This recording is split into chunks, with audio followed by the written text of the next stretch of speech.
OK, Mike le concierge, c'est quoi ton plan de match? C'est quoi ta méthodologie de communicateur?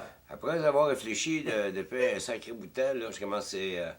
vois-tu, écoute, maintenant qu'on sait ce qu'on veut faire puis où on veut aller, moi, de mon côté, j'essaie de structurer l'information de façon à ce qu'on puisse ensemble pouvoir développer cette idée-là de la vie personnelle œuvre d'art selon un modèle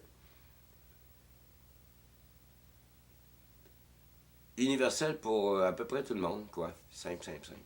Alors l'idée, c'est que faut comprendre que d'abord, c'est l'histoire d'un gars qui a l'impression, en arrivant à sa pension comme moi à 65, que mettons que je me sens plusieurs talents qui sont encore inexploités.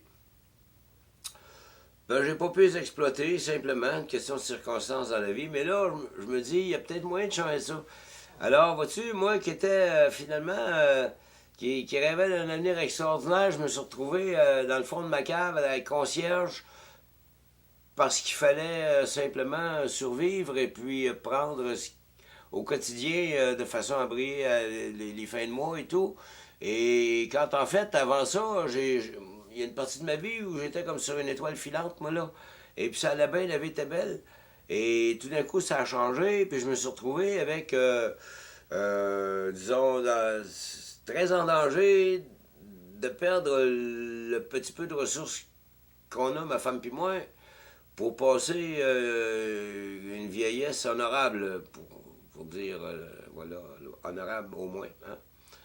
Alors donc, à cause de ça, l'histoire d'un gars qui veut sortir de son trou, je me suis posé longtemps la question, qu'est-ce que je fais pour y arriver? Qu'est-ce que je fais pour y arriver? C'est certain que je ne recommencerai pas à travailler dans la construction à 65, là. Comprends-tu? C'est pas parce que j'étais un gars fini, mais disons que je suis dans mon quatrième corps, là. Hein? Corps, hein, corps. Il m'en reste plus gros de corps, là. Alors, je me suis dit, je fais quoi? Puis finalement, pour rendre l'histoire un petit peu plus courte, la grosse affaire, c'est l'histoire d'amour que Marlene et moi, on a réussi à développer depuis 32 ans qu'on est ensemble cette année. Comprends-tu? Pour moi, ça, déjà, c'était un accomplissement. Je l'ai déjà dit d'ailleurs, mourir demain, je serais heureux de ce qui m'est arrivé à cause de cette belle histoire-là dans ma vie. Même s'il y a plusieurs autres aspects qui sont plutôt plates, tu sais. Mais celle-là, là, ce côté-là de ma vie, là, pour moi, c'est une réussite, comprends-tu? C'était un rêve que j'avais, moi, de trouver quelqu'un que j'aime et quelqu'un qui m'aime, puis d'avoir du bon temps dans la vie. Parce que au fil du temps, j'ai comme compris que ce qui était le plus important pour moi, chaque jour, c'était de passer une bonne journée. Alors finalement, au bout de toutes ces années-là, je rencontre mon collègue Pierrot, l'ami Pierrot le vagabond, qui marche le pays, puis qui aujourd'hui marche la connaissance dans les universités parce que c'est une personne qui aime la connaissance, vois-tu, qui apprécie la culture, dans le sens que de l'information que ça apporte. Hein. Et puis avec ça, lui, là, il a compris l'histoire de l'humanité. Et puis avec nos deux idées, moi je changeais le monde, et puis lui-ci, puis les structures qu'on a en arrière, fait que moi je me suis demandé comment je vais faire pour y arriver à expliquer ça à tout le monde, parce que ça devient élaboré et complexe. Hein. Alors voici, regarde, juste pour faire un synopsis, si tu veux, de toute cette idée-là.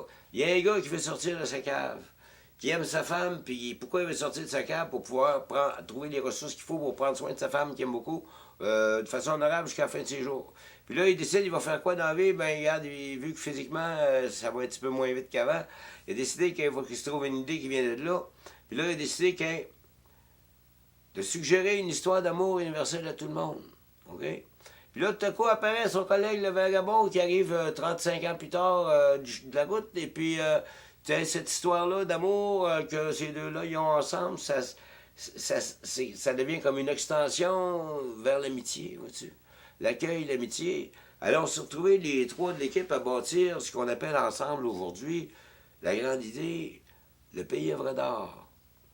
Qu'est-ce que le pays œuvre d'art? C'est une invitation à votre vie personnelle œuvre d'art. Comment on fait ça? On a 4 questions pour y arriver. Quel est ton rêve? Dans combien de jours?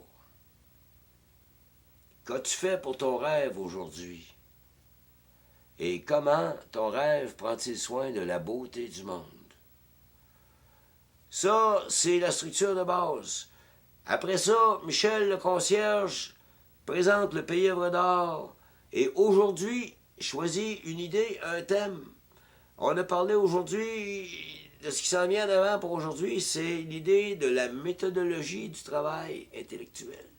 Puis le sens compliqué de la vie, c'est quelle est la méthode qu'on utilise dans le pays œuvre d'art pour arriver à bâtir nos vies personnelles œuvre d'art. Moi, la mienne, c'était mon histoire d'amour avec ma femme. Ben, c'est bien parti, il fait 33 ans, mais là, j'aimerais que ça se finisse bien aussi. Je veux pas que ça plante tout de suite. Comprends-tu? Parce qu'on manque d'argent. Mais non, on veut être autonome. Donnez-moi les outils pour être autonome. Alors, le pays œuvre d'art qu'on construit pour essayer d'aider l'humanité. En échange de quoi, peut-être qu'on va pouvoir manger un petit peu, tu sais.